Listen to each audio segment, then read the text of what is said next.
The year was 1892, and in the mountain town of Cedar Falls, Colorado, the morning mist clung to weathered rooftops like whispered prayers. Sarah Mitchell stood at her kitchen window, one hand pressed against the growing curve of her belly, the other clutching a notice that would change everything. The paper trembled in her fingers as she read the bold black letters. Again, a state auction, Broken Creek Ranch, all livestock, property, and outstanding debts to be sold. But it was the smaller print beneath that made her heart race. Note: custodial arrangements for minor children to be determined by county if no suitable guardian found. Before we jump back in, tell us where you're tuning in from. And if this story touches you, make sure you're subscribed, because tomorrow I've saved something extra special for you. She had heard the whispers at the general store, seen the worried glances exchanged between neighbors. Jake Thompson was dying, and his twin daughters were about to lose everything they had left. The consumption had taken Sarah's husband 6 months ago, leaving her alone with nothing but grief and the baby growing inside her. Now watching the sunrise paint the distant peaks gold, she felt something she hadn't experienced since the funeral: purpose. Sarah Mitchell had learned to measure time differently since Thomas died. Not in hours or days, but in the spaces between heartbeats, in the silence that filled their small cottage on Maple Street.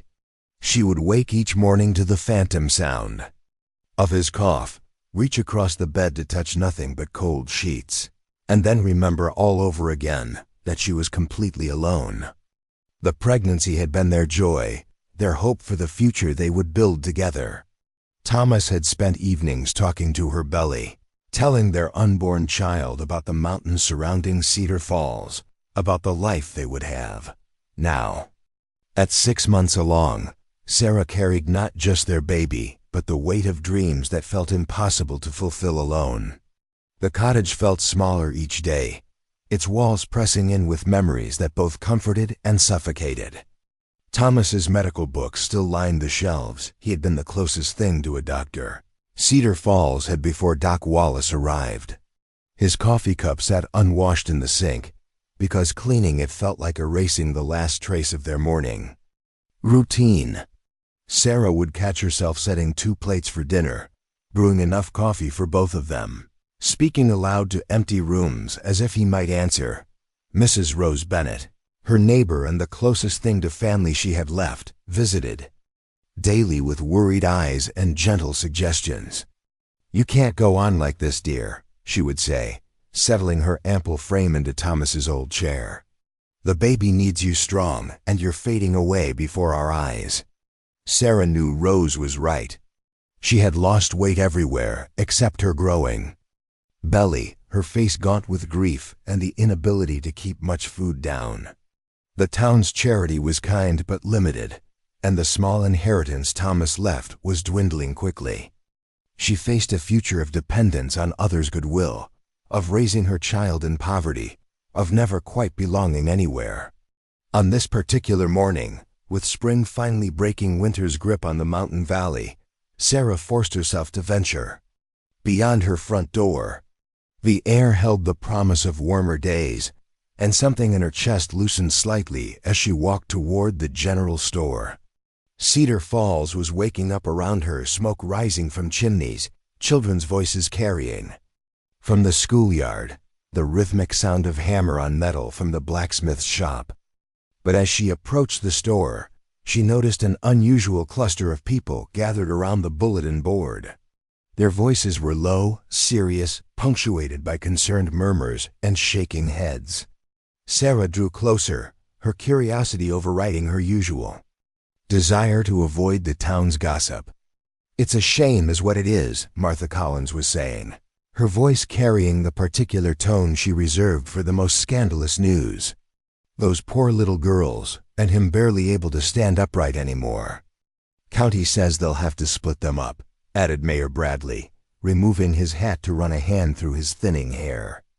"No single family willing to take both twins, and Jake's got no relatives to speak of." Sarah found herself pushing through the small crowd until she could see the notice posted on the board. The official language was cold, bureaucratic, but The reality behind it made her stomach clench. Jake Thompson, who had worked the Broken Creek Ranch for 15 years, was dying of lung disease contracted in the copper mines before he took up ranching. His wife had died in childbirth with the twins 8 years ago, leaving him to raise Emma and Lucy alone. Now the bank was calling in his debts, the ranch would be auctioned, and the county would decide the fate of 2 8-year-old girls who had already lost so much. Sarah had seen Jake and the twins in town occasionally. He was a quiet man, weathered by work and worry, who always kept the girls close to his side. Emma and Lucy were mirror images of each other, but distinct in personality. Emma bold and outspoken, Lucy shy and observant. They dressed in clothes that were clean but obviously mended, their shoes worn but polished with care. Jake's love for them was evident in every protective glance, every gentle correction, every sacrifice he made to ensure they had what they needed. "When's the auction?" Sarah heard herself ask, though she wasn't sure why. Mayor Bradley turned to her with surprise. 3 days hence, Mrs. Mitchell. But I don't suppose you'd be interested in ranch property, what with your circumstances. His delicate reference to her widowhood and pregnancy might have been meant kindly, but it sparked something fierce in Sarah's chest. She had been Thomas's partner in everything, had helped him with his medical practice, had run their household, and managed their finances. Her circumstances didn't make her helpless. "I might be," she said quietly, causing several people to stare at her with open concern. Rose Bennett, who had been standing at the edge of the group, moved quickly to Sarah's side. "Now, dear, you know that's not practical. You've got your own troubles to worry about." But Sarah barely heard her. She was reading the notice again, her mind working faster than it had in months. The ranch came with debts, yes, but also with assets. The land itself was valuable, the house was solid, and there were livestock and equipment. More importantly, there was Jake Thompson, who knew ranching better than anyone in the valley, and 2 little girls who needed someone to fight for them. As the crowd began to disperse, each person carrying away their piece of the tragic story to share over dinner. Tables throughout Cedar Falls, Sarah remained standing before the bulletin board. The baby moved inside her, a strong kick that seemed to punctuate her thoughts. She walked home slowly, her mind churning with possibilities that both thrilled and terrified her. Rose followed, talking steadily about the impracticality of what she was clearly thinking, but Sarah let the words wash over her without really listening. Back in her cottage, she sat at the kitchen table where she and Thomas had planned their future together. His medical journals lay open where she had been reading them, trying to maintain some connection to his work, his passion. She pulled out a piece of paper and began to write, calculating figures, making lists, sketching out a plan that was either brilliant or completely insane. The inheritance Thomas had left wasn't large, but it might be enough to cover the ranch's debts if she was careful. Her cottage could be sold, it held too many memories anyway, and starting fresh somewhere new might be exactly what she needed. She had Thomas's medical knowledge, incomplete though it was, and the mountains were always in need of someone with healing skills. Most importantly, she had something Jake Thompson desperately needed, hope. And he had something she needed just as much, purpose. Preparing and narrating this story took us a lot of time, so if you are enjoying it, subscribe to our channel, it means a lot to us. Now back to the story. As evening fell over Cedar Falls, Sarah made her decision. She would attend the auction, not as a curious observer, but as a bidder. She would buy the Broken Creek Ranch, assume its debts, and give Jake Thompson and his daughters a chance at a future together. The plan was risky, even dangerous. She was a pregnant widow with limited resources, about to take on the responsibility of a dying man and 2 young children. The town would think she had lost her mind with grief. She might fail spectacularly, losing everything Thomas had left her and endangering her unborn child's future. But as she sat in the gathering darkness, feeling her baby's movements and remembering Thomas's voice telling their child about the mountains and the life they would have. Sarah realized that some risks were worth taking. Some calls were too important to ignore. She had spent 6 months learning to live with loss. Perhaps it was time to learn to live with hope again. The next morning, Sarah dressed carefully in her best black dress, the one she had worn to Thomas's funeral, but which still fit despite her pregnancy. She pinned her hair back severely and practiced the expression she would need at the auction: calm, confident, determined. In the mirror, she looked like a woman who knew what she was doing, even if inside she felt like she was about to jump off a cliff. Rose arrived just as she was finishing her preparations, took one look at her, and sank into a chair with a dramatic sigh. "You're really going to do this, aren't you?" Sarah met her friend's worried gaze in the mirror. "Yes, I am. Thomas wouldn't want you risking everything on a foolish gesture." "Thomas would understand," Sarah said quietly, turning to face Rose directly. "He dedicated his life to helping people who were suffering. This is what he would do." Rose studied her for a long moment, then slowly nodded. "Then I suppose I'll be there to bid against you if you get carried away." Sarah smiled, the first genuine smile she had felt in months. "I appreciate that, but I won't get carried away. I've done the calculations, and I know exactly what I can afford." What she didn't say, what she couldn't quite admit even to herself, was that she wasn't sure affordability was the point anymore. Sometimes life demanded leaps of faith that couldn't be justified by arithmetic or common sense. As she walked toward the courthouse where the auction would be held, Sarah felt Thomas's presence with her, not as a ghost anchoring her to the past, but as a blessing propelling her toward an uncertain but hopeful future. The baby kicked again, and she pressed her hand to her belly. "We're going to give this a try," she whispered. "All of us together." The courthouse steps were crowded with people drawn by curiosity, opportunity, or concern. Sarah spotted Jake Thompson sitting on a bench near the building's side, his daughters pressed close to him on either side. He looked thinner than she remembered, his face pale and drawn, but his arms around the girls were steady and protective.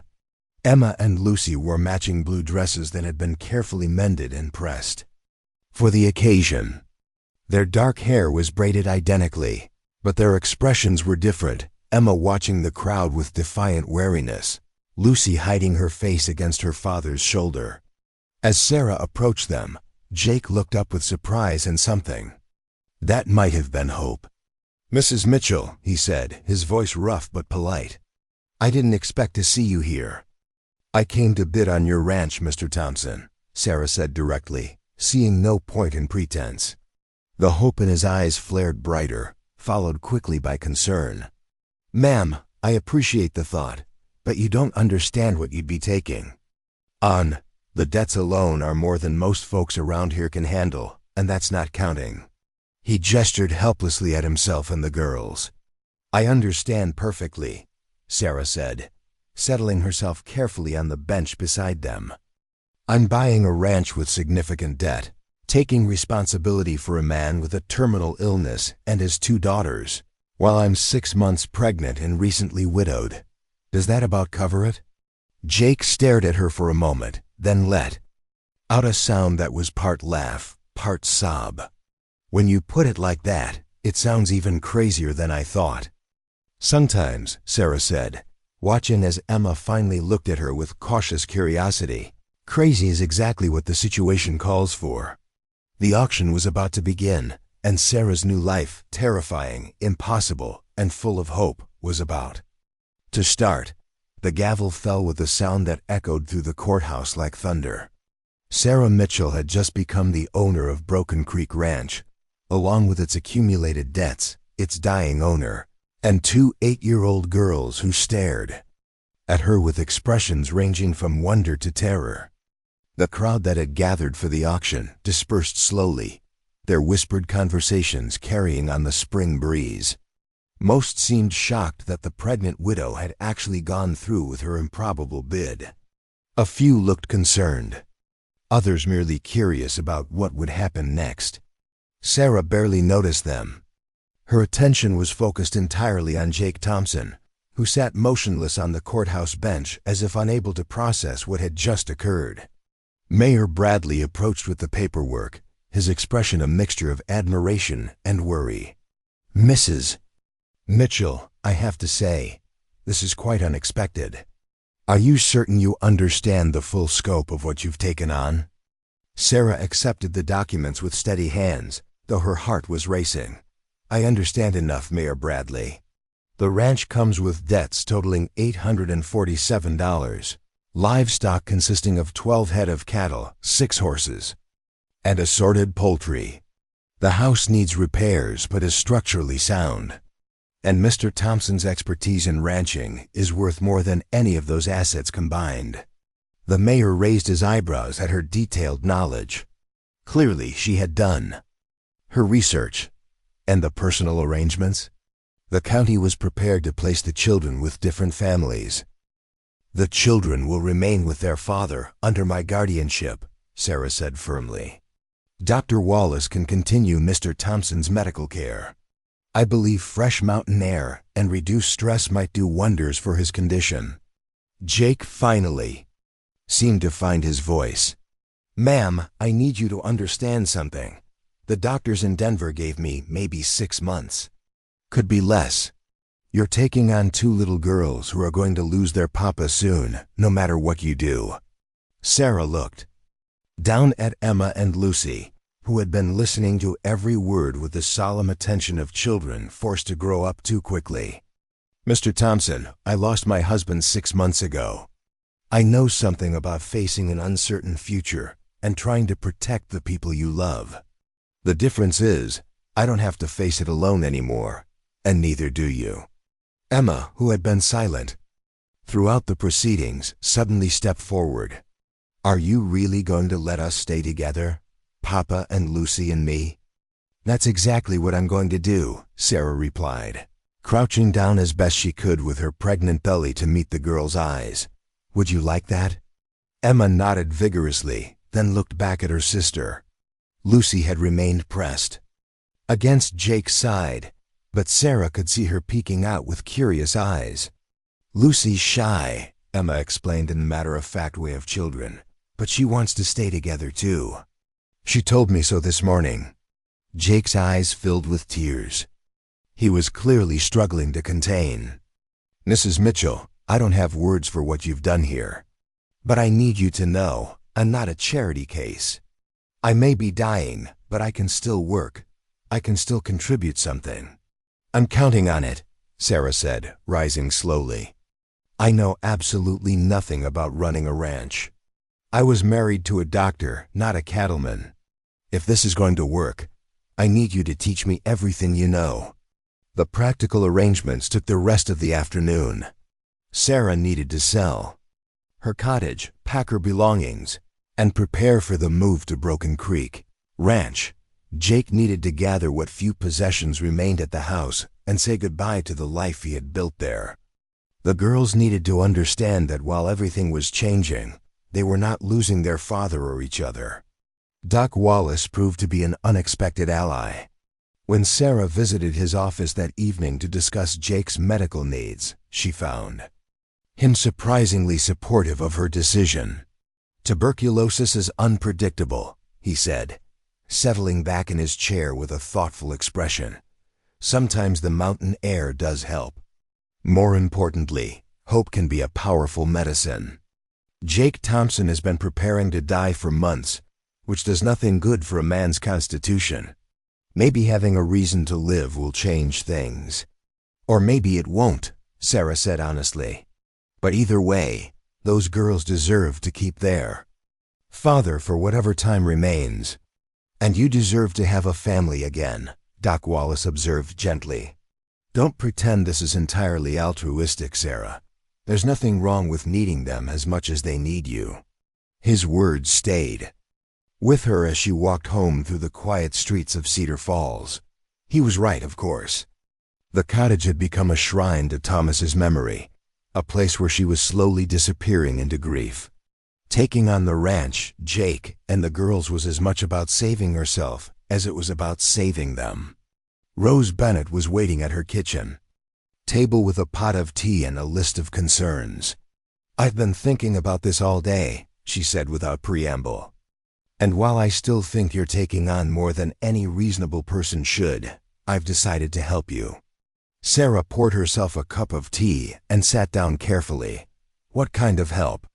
"The practical kind. I know you think love conquers all. But those girls are going to need clothes and food and schooling. Jake's going to need medicine and care. You're going to need help with the baby when it comes. I have connections in this town, and I intend to use them." Relief flooded through Sarah so suddenly she nearly cried. She had been trying to project confidence and capability, but the truth was she felt overwhelmed by the magnitude of what she had committed to. "I was hoping you'd say something like that," she admitted. "I have a plan, but it's going to require every friend I can find." They spent the evening making lists and strategies. Rose knew which merchants might extend credit, which families had children's clothes to spare, which women in town were skilled at nursing. Sarah showed her the calculations she had made about the ranch's potential income versus its expenses, the timeline for paying off the debts, the improvements that would be necessary. "It's ambitious," Rose said finally, "but not impossible. Especially if Jake lives long enough to help get things established."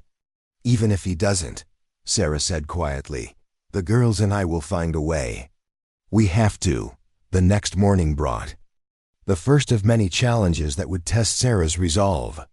Emma and Lucy arrived at her cottage with Jake, carrying a small bundle of their belongings and wearing expressions of nervous anticipation.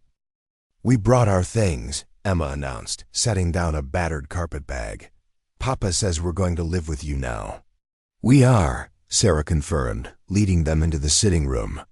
"But first, I thought we should get to know each other better. I don't know very much about either of you, except that you're very brave and you love your father very much." Lucy finally spoke, her voice so soft Sarah had to lean forward to hear her. "Are you going to be our new mama?" The question hung in the air like a challenge. Sarah looked at Jake, who was watching her carefully, then back at the two girls with their serious faces and hopeful eyes. "I'm going to take care of you," Sarah said slowly, "and love you, and make sure you have everything you need. But your mama will always be your mama, even though she's not here anymore. I'm going to be something different, something new." Emma considered this gravely. "Like a second mama?" "Like family," Sarah said. "The kind you choose instead of the kind you're born with." Lucy seemed satisfied with this answer. She left her father's side for the first time and approached Sarah's chair with cautious steps.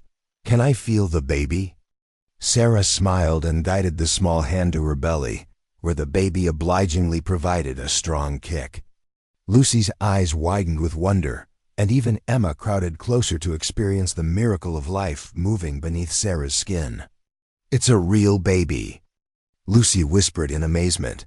"Very real," Sarah confirmed. "And it's going to need big sisters to help take care of it." The transformation in both girls was immediate. Emma straightened with the importance of her new responsibility, while Lucy's shy smile became something radiant. Jake watched from across the room with an expression of wonder, as if he couldn't quite believe what was happening. Over the following days, as preparations for the move continued, Sarah began to understand the depth of loss the Thompson family had endured. Jake's illness had forced him to sell most of their possessions to pay for medical care and basic necessities. The girls had been wearing the same few dresses for months, carefully mended but obviously outgrown. Their shoes were worn thin, and their winter coats would never survive another Colorado winter. But more than material poverty, they had been living with the constant shadow of impending separation. Jake had been preparing his daughters for the likelihood that they would be placed with different families, that their life together was ending. The relief of learning they could stay together was so profound it seemed to change their entire bearing. Emma began talking constantly, as if making up for months of careful silence. She told Sarah about their life on the ranch, about the horses she loved and the chickens she tended, about her father's stories and her mother's garden that had gone wild since no one had time to tend it. Lucy remained quieter but became increasingly affectionate, seeking out Sarah's company and often falling asleep against her shoulder in the evenings.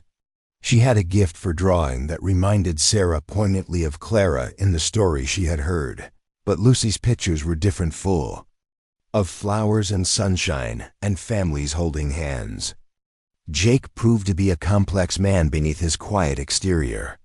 His illness had weakened his body but sharpened his mind, and he possessed an encyclopedic knowledge of ranching, weather patterns, animal husbandry, and the rhythms of mountain life. More importantly, he was a devoted father who had somehow maintained his daughter's sense of security and love despite facing his own mortality. "I need to ask you something," he said one evening as they sat on Sarah's front porch, watching the girls play in the small garden. "If something happens to me before we get things settled, what happens to Emma and Lucy?" Sarah had been expecting this question, dreading it but knowing it was necessary. "They stay with me, permanently. I'll adopt them legally if needed." "Even with your own baby coming? Even if it's difficult?" "Especially then," Sarah said firmly. "My child is going to need sisters just as much as your daughters need each other." Jake was quiet for a long moment, his eyes fixed on Emma and Lucy as they chased fireflies in the gathering dusk. "I never thought I'd live to see them settled somewhere safe. You've given me something I thought was impossible." "What's that?" "Peace," he said simply. "For the first time since the diagnosis, I'm not terrified about what happens to them after I'm gone." The sale of Sarah's cottage proceeded quickly. Rose had been right about her connections, word spread through Cedar Falls about Sarah's situation, and the response was more supportive than she had dared hope. The butcher offered to provide meat at cost. The schoolteacher volunteered to continue the girls' education, and several families contributed clothes and household items. Not everyone approved, of course. Martha Collins made sure to share her opinion that Sarah was being foolishly impractical, taking on responsibilities that would surely overwhelm her. A few others whispered about the impropriety of a pregnant widow living on a ranch with an unrelated man, even a dying one. But the majority of Cedar Falls seemed to recognize something admirable in Sarah's decision. Perhaps it was the frontier spirit that valued courage over convention, or perhaps it was simply the human tendency to root for unlikely love stories.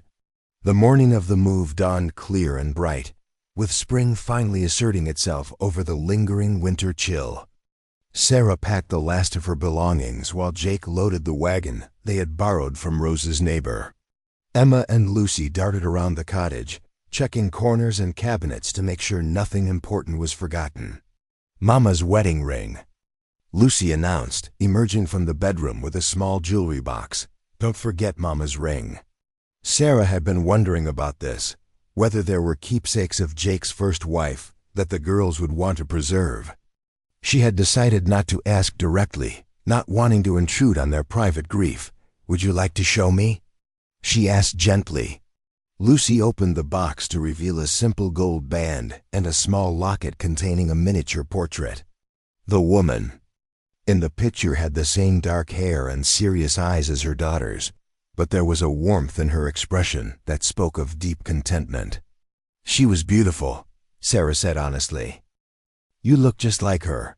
"Papa says we have her eyes but his stubborn streak," Emma added, peering over Lucy's shoulder. "A useful combination," Sarah replied, making both girls giggle. As they prepared to leave the cottage for the last time, Sarah felt a mixture of sadness and anticipation. This house had been her sanctuary with Thomas, the place where they had planned their future and mourned their losses. But it had also become a prison of memories, a place where she was slowly disappearing into the past. Standing in the empty rooms, she felt Thomas's presence one last time, not as a ghost calling her back, but as a blessing sending her forward. She pressed her hand to her belly, feeling their child's movements. and whispered a quiet goodbye to the life they had planned together. "Are you ready?" Jake asked from the doorway, his own face showing the strain of leaving the familiar behind. "We're ready," Sarah said, speaking for all of them. The journey to Broken Creek Ranch took most of the day, the wagon loaded with their combined possessions, winding through mountain paths and across streams swollen with snowmelt. Emma rode up front with Jake, pointing out landmarks and chattering about the animals they would see. Lucy sat beside Sarah in the back, her small hand resting on Sarah's belly as if already bonding with her future sibling. As they created the final hill and the ranch came into view, Sarah felt her breath catch. The house was larger than she had expected, built of log and stone with a wide front porch and windows that faced the mountains. It needed work, the paint was weathered, some of the fencing was broken, and the barn showed signs of neglect, but the bones of it were solid and welcoming. "Home," Lucy said softly, and Sarah realized the little girl was right. This was home now for all of them. The place where they would build something new together, where Jake's daughters would grow up and Sarah's baby would be born, where love would prove stronger than loss and hope more powerful than fear. As Jake helped her down from the wagon, and Emma and Lucy ran toward the house with excited shouts, Sarah felt the first stirrings of genuine happiness she had experienced since Thomas's death. The future was still uncertain, still frightening in many ways, but it was no longer empty. They had found each other, this unlikely family bound together by necessity and choice. Whatever came next, they would face it together. The first morning at Broken Creek Ranch dawned gray and bitter, with a late spring snow that had arrived without warning during the night. Sarah woke in an unfamiliar bed to the sound of water dripping steadily somewhere in the house, a rhythmic reminder that her new home came with problems she hadn't anticipated. She pulled on her robe and made her way carefully down the narrow stairs, her pregnant belly making the steep wooden steps treacherous. The main room of the house was larger than her cottage had been, but it felt hollow and cold in the pale morning light. The furniture that remained was sparse and worn, and there were gaps on the walls where Jake had sold family pictures and decorations to pay for medicine and food. In the kitchen, she discovered the source of the dripping. A brown stain on the ceiling marked where snow was melting through a damaged section of roof, creating a steadily growing puddle on the warped wooden floor. She placed a pot beneath the leak and surveyed the rest of the room with growing dismay. The cookstove was ancient and temperamental, the pantry shelves were nearly bare, and several of the windows had cracks that let in bitter drafts. The pump at the sink groaned and sputtered before producing a thin stream of rust-colored water that would need to boil before it was safe to drink. This was not the cozy homestead she had imagined during those hopeful days in town. This was a house on the edge of collapse, maintained by a dying man who had been forced to choose between repairs and survival. "It's worse than I remembered," Jake's voice came from behind her, rough with embarrassment and the morning cough that had become constant. He stood in the doorway wearing clothes that hung loose on his diminished frame, his face gaunt but his eyes alert with concern. Sarah forced herself to smile, though she felt a flutter of panic in her chest. "Nothing that can't be fixed with time and effort." "Time's not something I have much of," Jake said bluntly. "And effort's getting harder every day."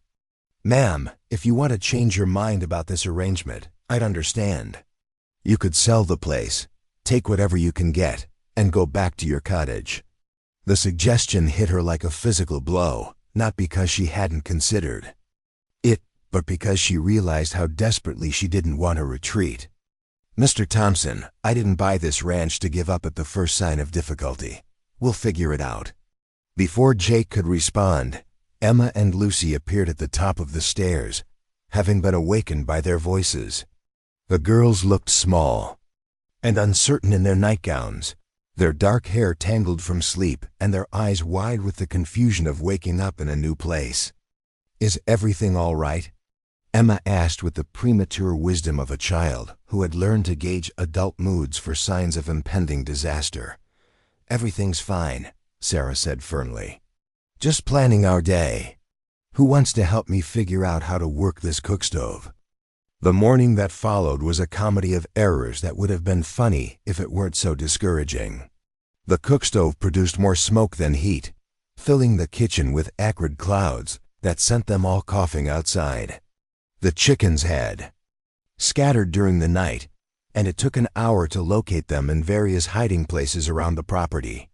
The milk cow, startled by strangers, kicked over the bucket just as Sarah was finishing the morning milking. By noon, Sarah's back ached from unaccustomed labor. Her hands were blistered from hauling water and firewood, and her dress was stained with soot, mud, and milk. The simple breakfast she had attempted to prepare had been largely inedible, forcing them to make do with bread and preserves that Rose had packed in their supplies. Emma and Lucy tried to help, but they were clearly overwhelmed by the chaos. Emma's usual chatter had given way to worried silence, while Lucy had retreated so far into herself that she barely responded when spoken to. They huddled together in the main room, watching the adults struggle with tasks that should have been routine. Jake did what he could, but his illness made even simple chores exhausting. Sarah watched him split kindling for the stove, stopping frequently to catch his breath and press a handkerchief to his mouth. The cloth came away spotted with blood, a grim reminder of how little time they might have to establish a working routine. "This isn't what I promised you," Sarah said that afternoon as they sat at the kitchen table, sharing a meager lunch. "I thought we'd be settled and comfortable by now." "Ranching's not comfortable," Jake replied, though his voice was gentle. "It's hard work on good days and harder work on bad days. The land doesn't care about your plans or your schedule. It just asks whether you're willing to keep trying. Are you?" Emma asked suddenly, looking directly at Sarah with an intensity that was startling. "Willing to keep trying?" The question hung in the air like a challenge. Sarah looked around the kitchen with its leaking roof and smoking stove, at Jake with his hollow cheeks and labored breathing, at two little girls who had already lost so much and were trying not to hope too hard for something better. "Yes," she said simply. "I am." That afternoon, Sarah walked the property alone while Jake rested, and the girls played quietly in their room. The snow had melted, leaving the ground muddy and treacherous, but she needed to understand exactly what she had taken on. The barn was in better condition than the house, with solid walls and a roof that seemed weatherproof. The remaining livestock looked healthy enough, though thin from a winter diet of poor hay. The fencing needed extensive repairs, and several of the outbuildings were beyond salvation. But as she walked, Sarah began to see potential beneath the neglect. The land itself was good, with rich soil and natural drainage. The water source was reliable, fed by mountain springs that ran year-round. The location provided shelter from the worst winds while offering access to good grazing. This ranch had supported a family once. With work and luck and determination, it could do so again. When she returned to the house, she found Jake teaching the girls to play checkers using buttons from his old shirt. It was a scene of such domestic normalcy that it made her chest tighten with unexpected emotion. "We need to make a list," she announced, settling herself at the table with paper and pencil. "Everything that needs to be done in order of importance." Jake looked skeptical. "That's going to be a long list." "Then we'll make a long list," Sarah replied. "But we'll also make a plan. I may not know ranching, but I know how to organize a project." They spent the evening cataloging repairs, improvements, and daily tasks. Jake's knowledge proved invaluable as he explained the seasonal rhythms of ranch life, the care and feeding of different animals, the maintenance required for equipment and buildings. Emma and Lucy listened with growing interest, occasionally offering suggestions or asking questions. It became clear that they knew more about ranch work than Sarah had realized. They had been their father's helpers for years, taking on responsibilities that most children their age never imagined. "I can milk the cow," Lucy offered quietly. "Papa taught me last summer. And I know which chickens lay eggs where," Emma added. "They hide them all over if you don't check every day." Sarah felt a surge of gratitude mixed with guilt. These children had been carrying adult burdens while she worried about proper tea settings and social calls.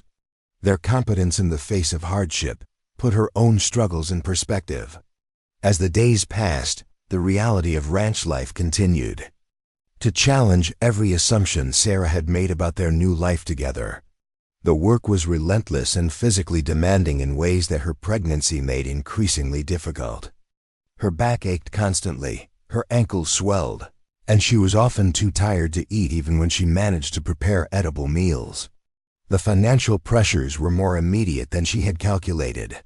Feed for the animals cost more than expected, and several of the tools Jake needed for spring planting had been sold months ago.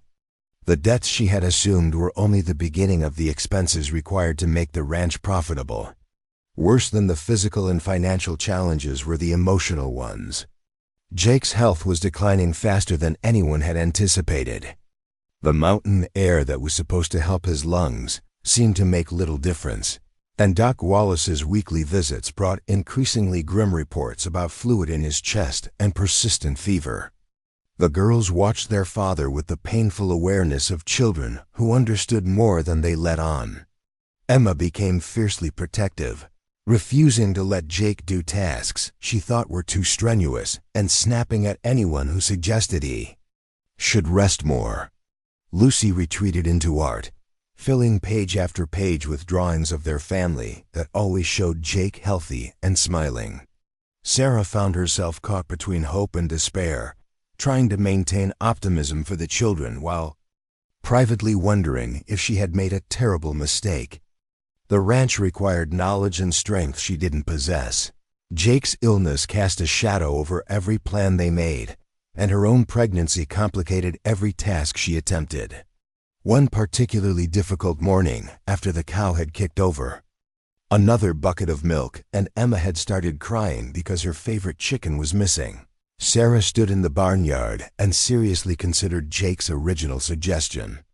She could sell the ranch, cut her losses, and return to the relative safety of town life. The baby moved inside her, a strong kick that seemed to remind her why she was here.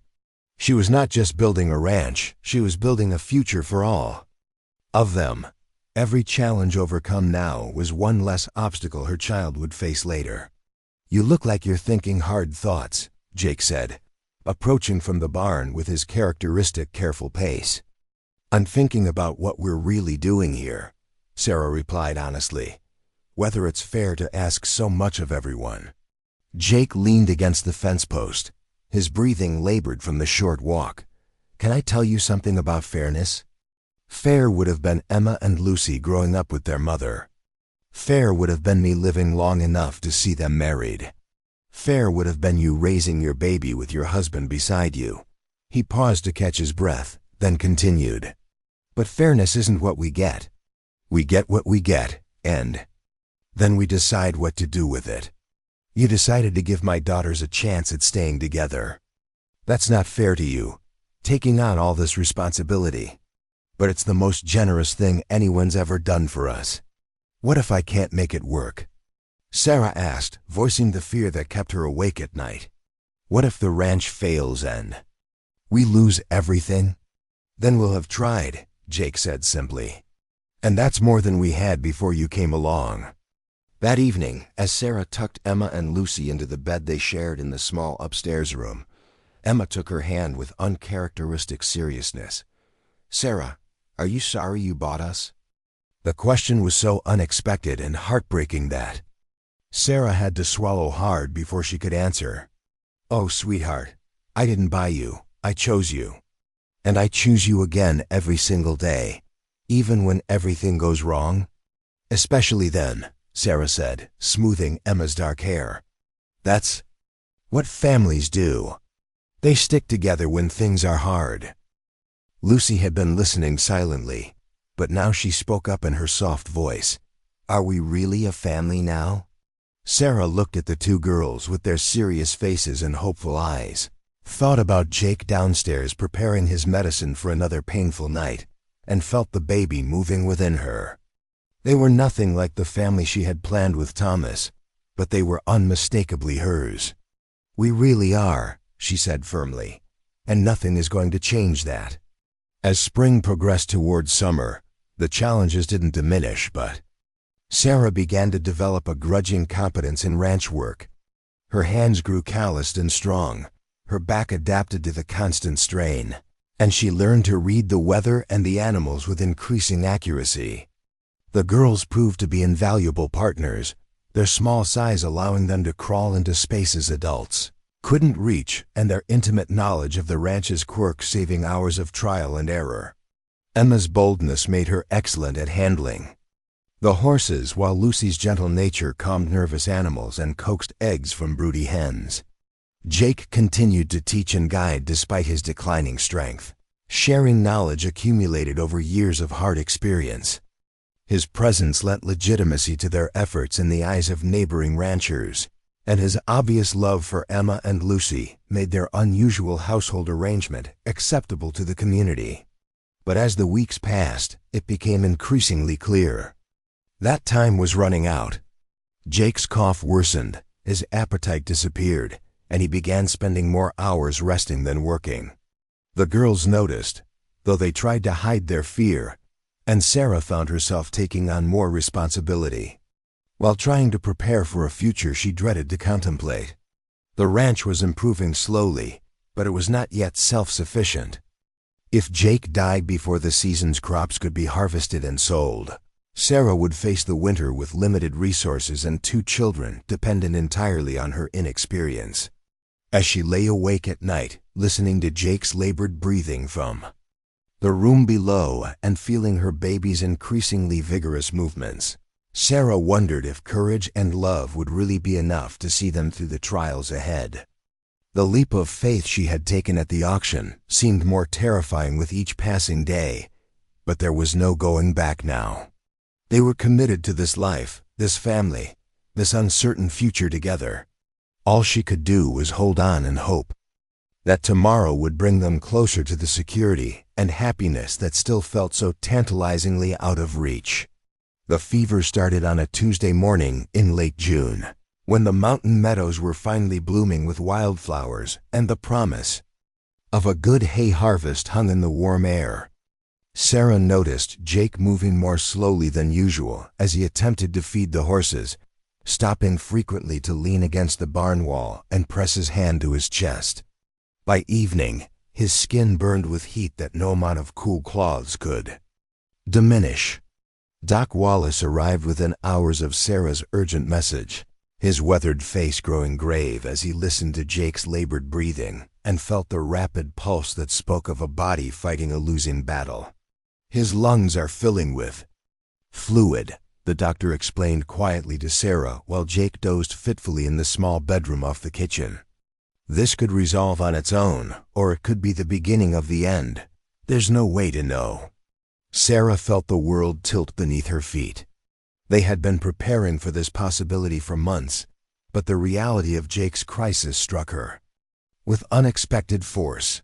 She was 7 months pregnant, exhausted from the constant demands of ranch work, and suddenly facing the prospect of losing the man whose knowledge and presence had made their fragile household possible.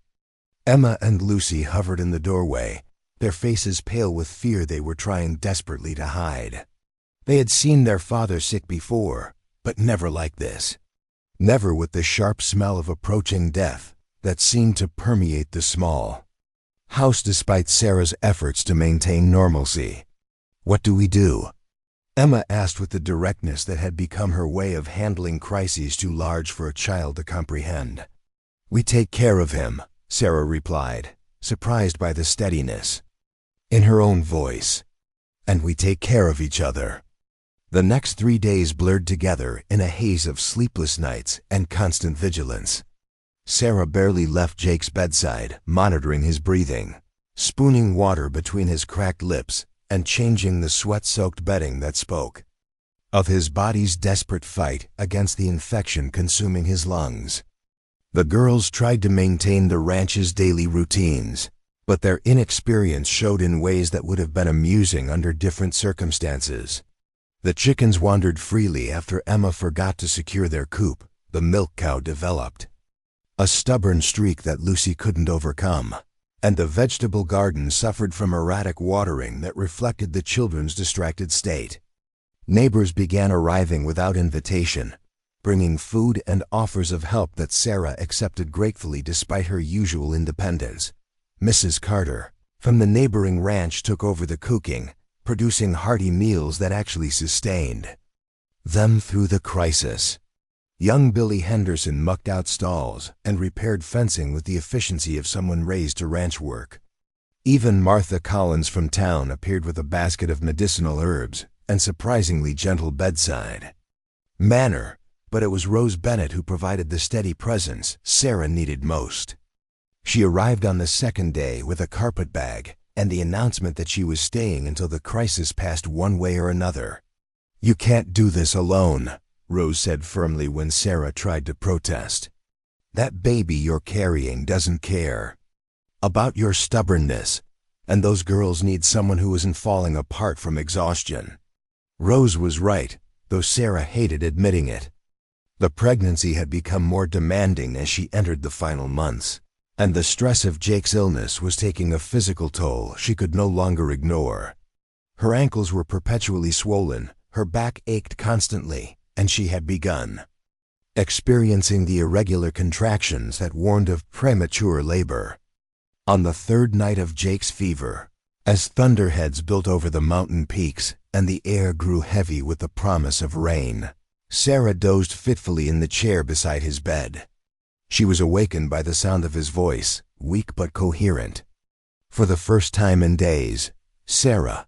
She leaned forward, taking his hot hand in both of hers. "I'm here." "The girls," he whispered, his eyes struggling to focus on her face. "Promise me they'll stay together." "They will," Sarah said firmly. "I promise you, Jake. They'll stay together, and they'll be loved, and they'll know how much their father fought for them." Tears leaked from the corners of his eyes, cutting tracks through the stubble on his gaunt cheeks.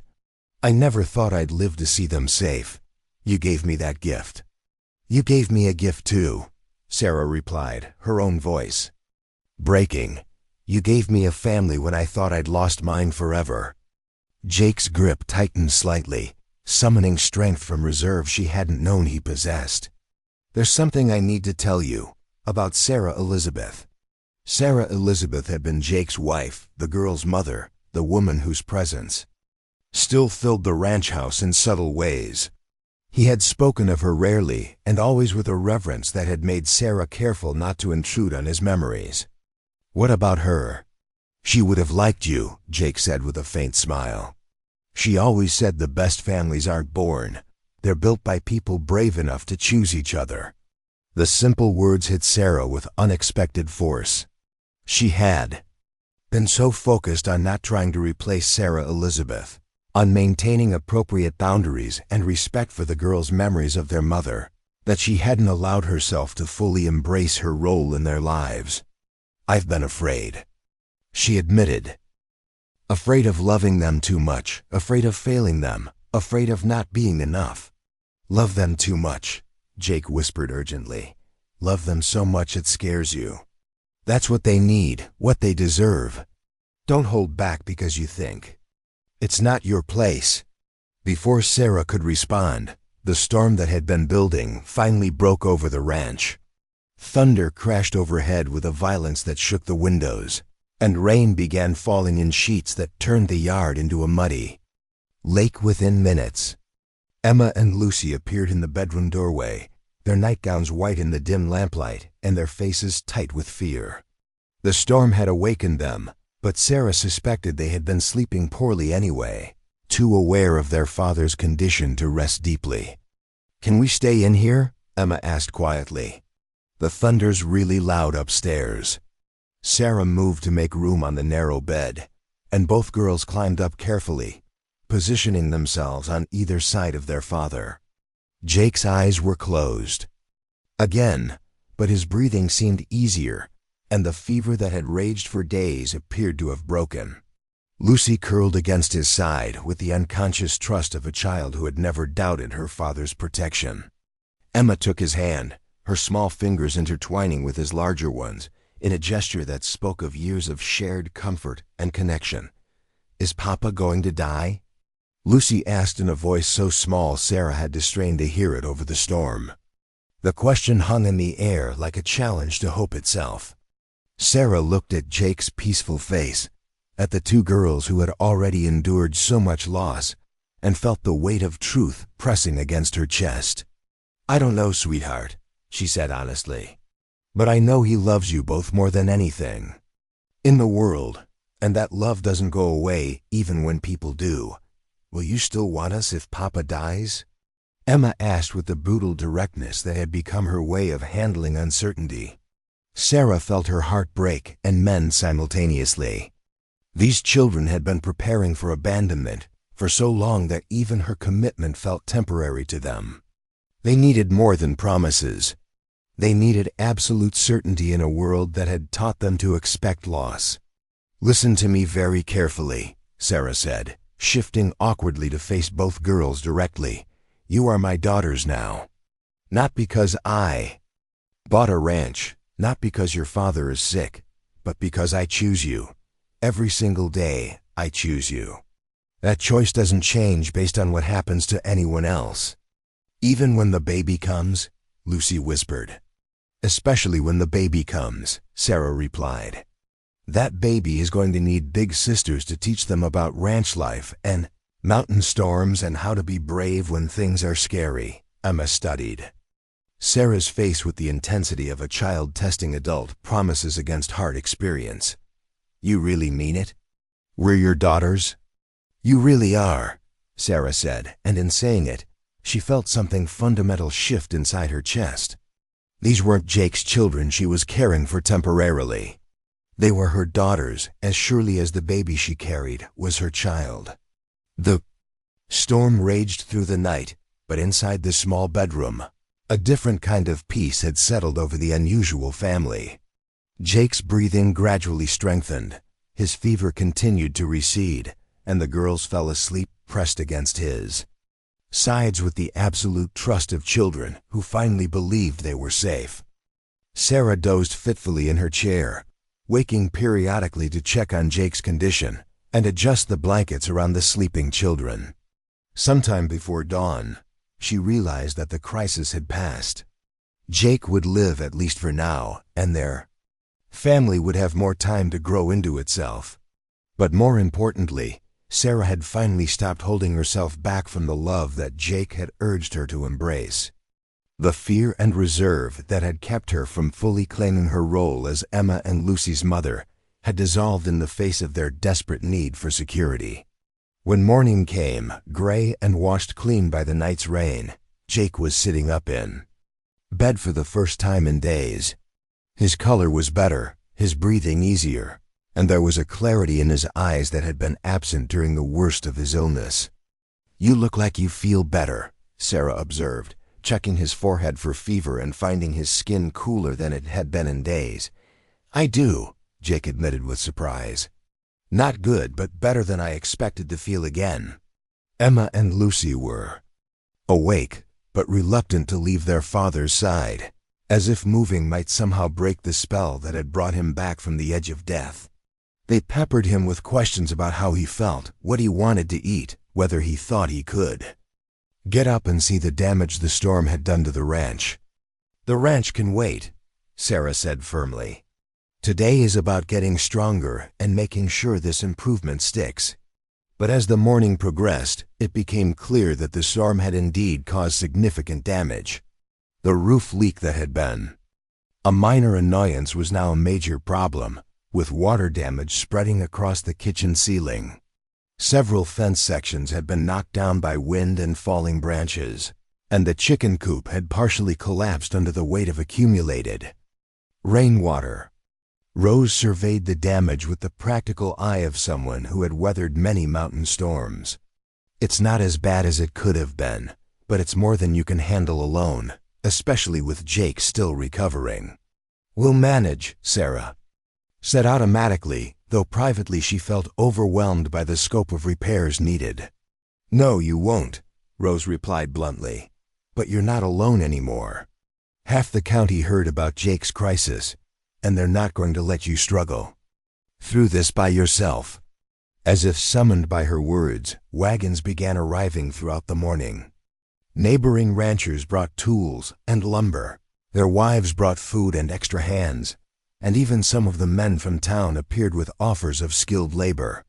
What followed was the kind of community effort that Sarah had heard about, but never experienced firsthand. The roof was patched and waterproofed, the fence sections rebuilt stronger than before, and the chicken coop reconstructed with improvements that would prevent future storm damage. But more than the physical repairs, Sarah witnessed something that changed her understanding of their place in the mountain community. These weren't charity efforts motivated by pity.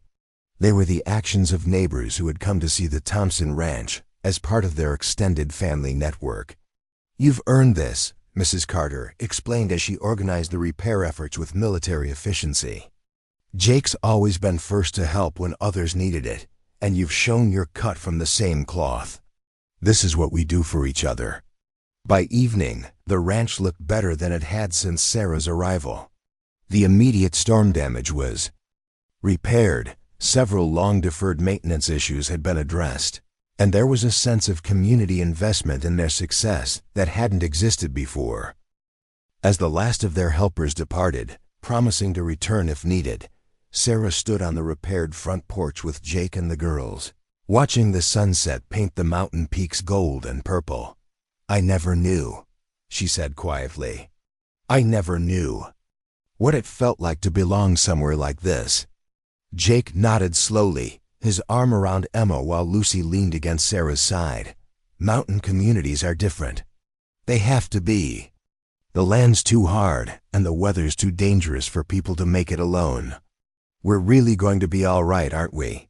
Emma asked with the cautious hope of a child who had learned not to trust good fortune too quickly. Sarah looked around at their repaired ranch, at Jake, whose crisis had passed for now, at the two girls who had finally stopped expecting abandonment, and felt the baby move strongly inside her as if eager to join this hard-won family. We're going to be more than all right, she said with absolute conviction. We're going to be happy. The crisis had tested them all and revealed strengths none of them had known they possessed. But more importantly, it had forced them to drop the last barriers between them and embrace the family they had become, not through blood or law, but through choice and commitment and love that refused to be limited by conventional definitions. As they went inside for the evening, Sarah realized that the leap of faith she had taken at the auction had finally landed them safely on solid ground. Whatever challenges lay ahead, they would face them as a family complete and unafraid. September arrived with golden light streaming across the hayfields and the first whisper of autumn in the mountain air. Sarah stood in the doorway of the barn, watching Emma and Lucy chase their 3-week-old brother through the sunshine, while Jake supervised from his chair in the shade. The baby, whom they had named Thomas Michael after both grandfathers, gurgled with delight as his sister showered him with gentle attention. The birth had been easier than Sarah had feared, attended by Doc Wallace and surrounded by the family she had chosen. Jake had held her hand through the difficult hours, while Emma and Lucy waited anxiously in the kitchen with Rose Bennett. When the baby's first cry filled the small bedroom, Lucy had whispered, "He's really here," with such wonder that it brought tears to everyone's eyes. Thomas Michael Thompson Mitchell had been welcomed into a household that bore little resemblance to the struggling operation Sarah had purchased 4 months earlier. The ranch was thriving under the combined efforts of all its inhabitants, each contributing according to their abilities and growing stronger through their shared purpose. Jake's recovery from his summer crisis had been remarkable, though fragile. Doc Wallace admitted he couldn't explain why the mountain air and reduced stress had succeeded where other treatments had failed. Jake remained thin and tired easily, but his persistent cough had diminished and the fever hadn't returned. He worked shorter days now, focusing his energy on teaching rather than manual labor, but his presence provided the steady guidance that kept their operation running smoothly. Emma had blossomed into a confident young woman who could handle the horses with skill that impressed neighboring ranchers. She had inherited her father's intuitive understanding of livestock and her mother's fierce protectiveness of family. Lucy had found her voice along with her place, chattering constantly about the baby's needs and drawing pictures that now showed their complete family in vivid detail. The ranch itself had been transformed through community effort and careful management. The vegetable garden produced more than they could consume, the livestock were healthy and multiplying, and the hay harvest had exceeded all expectations. More importantly, they had achieved something Sarah hadn't dared hope for when she made her desperate bid at the auction: financial stability. The debts that had seemed insurmountable in the spring were now manageable with a clear plan for complete repayment by the following harvest. Sarah had discovered an unexpected talent for the business side of ranching, negotiating favorable prices for their goods and establishing relationships with buyers in Denver who valued their quality products. But the true measure of their success wasn't found in ledger books or bank accounts. It was visible in the easy affection between Emma and Lucy as they competed to hold their baby brother, in Jake's quiet pride as he watched Sarah confidently handle ranch business, in the comfortable routines that had developed around meals and chores and bedtime stories. The transformation was most evident in Sarah herself. The pale, grieving widow who had attended that fateful auction had been replaced by a woman bronzed by mountain sun and strengthened by physical labor. Her hands bore the calluses of honest work, her eyes held the confidence of someone who had discovered capabilities she never knew she possessed, and her smile came easily when she watched her children play together in the evening light. "You look like you're thinking deep thoughts," Jake observed, joining her in the barn doorway with the careful movements that had become his new normal. "I'm thinking about how strange life is," Sarah replied, shifting baby Thomas to her other arm. "6 months ago, I thought my story was over. Now I feel like it's just beginning." Jake nodded thoughtfully. Sarah Elizabeth used to say that life doesn't give you what you expect, but it sometimes gives you what you need. It was the first time he had mentioned his first wife without pain shadowing his expression. The grief remained, but it had softened into something that coexisted peacefully with their present happiness. "Do you think she would approve?" Sarah asked quietly. "Of all this? I think she'd be grateful," Jake said simply. "She worried about what would happen to the girls if something happened to me. You've given them something she always wanted them to have, a mother who loves them fiercely enough to move mountains." As autumn deepened into winter, their unusual family found its rhythm. Sarah and Jake had developed a partnership that was both practical and affectionate, built on mutual respect and shared devotion to the children. They had married quietly in November, a simple ceremony attended by their closest friends and made meaningful by the vows they had already been living. Emma and Lucy thrived in their roles as big sisters, each contributing to Thomas's care in ways that reflected their distinct personalities. Emma was practical and protective, always ensuring he was warm enough and fed on schedule. Lucy was gentle and nurturing, singing him soft songs and creating elaborate stories about his future adventures on the ranch. The winter was long but comfortable, with plenty of food stored and firewood stacked high against the barn. Jake's health remained stable, the children grew strong and confident, and baby Thomas developed into a cheerful infant who seemed to find endless entertainment in his sister's attention. When spring returned to the mountain valley, it found the Broken Creek Ranch completely transformed. The house bore fresh paint and new windows.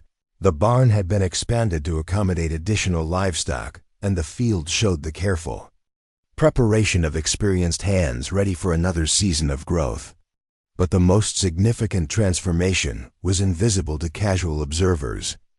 It lived in the easy laughter that filled the kitchen during family meals, in the absolute security Emma and Lucy displayed when introducing their baby brother to neighbors, in the quiet contentment that had replaced the desperate hope that once drove every decision.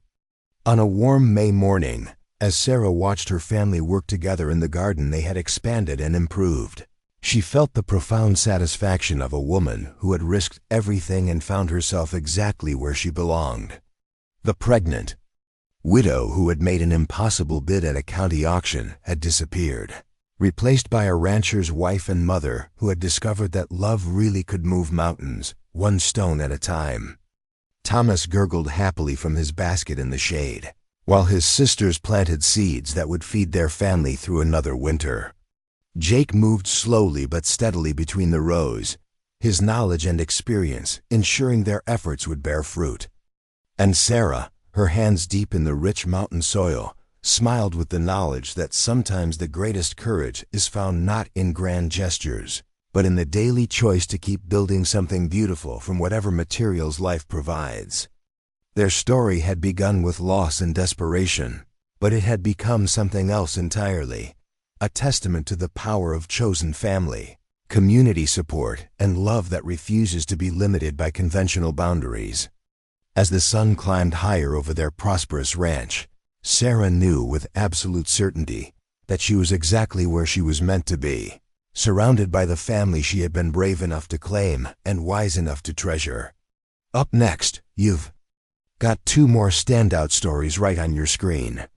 If this one hit the mark, you won't want to pass these up. Just click and check them out.